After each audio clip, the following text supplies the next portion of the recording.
রামমোহন স্মরণে বর্ণাঢ্য শোভাযাত্রা খানাকুলে 3 বিজেপি বিধায়কের উপস্থিতিতে মহাসমারোহে উদযাপিত 254তম জন্মবার্ষিকী। ভারত পথিক রাজা রামমোহন রায়ের 254তম জন্মবার্ষিকী উপলক্ষে খানাকুল জুড়ে এক বিশাল এবং বর্ণাঢ্য শোভাযাত্রার আয়োজন হয়ে গেল। আজকের বিশেষ দিনটি উদযাপনে কোনো খামতি ছিল না। রংপা, ছৌ নাচ, আদিবাসী নৃত্য এবং বসে আঁকো প্রতিযোগিতা সহ উৎসব মুখর ও শিক্ষামূলক কর্মসূচির মধ্যে দিয়ে সমগ্র দিনটি অতিবাহিত হয়। এই গৌরবময় অনুষ্ঠানে উপস্থিত ছিলেন খানাকুল, আরামবাগ, পরশুরার বিজেপি বিধায়কেরা। বিধায়ক বিমান ঘোষ, হেমন্ত বাগ এবং সুশান্ত ঘোষের উপস্থিতিতে অনুষ্ঠানটি এক ভিন্ন মাত্রা পায়। এছাড়াও উপস্থিত ছিলেন রামনগর অতুল বিদ্যালয়ের প্রধান শিক্ষক অমিত কুমার আঢ্য, রাজহাটি বন্দর হাই স্কুলের প্রধান শিক্ষক দিব্যেন্দু সামন্ত, খানাকুল 1 নম্বর ব্লক সমষ্টি উন্নয়নের আধিকারিক, স্থানীয় গ্রাম পঞ্চায়েতের প্রধান সহ বহু সাধারণ মানুষ ও বিজেপির কার্যকর্তারা।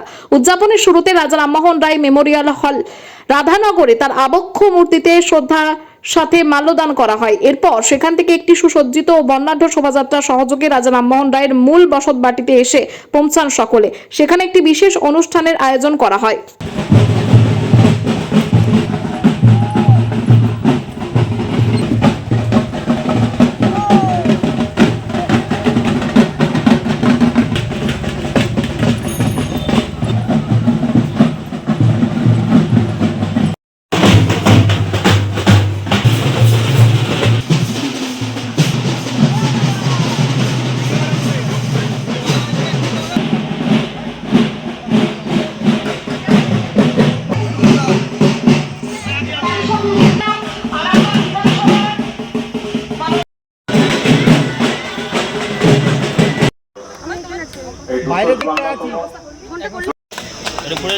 সবাইকে করতালির মাধ্যমে একটু স্বাগত জানাই, করতালির মধ্য দিয়ে স্বাগত জানানোর জন্য অনুরোধ করি।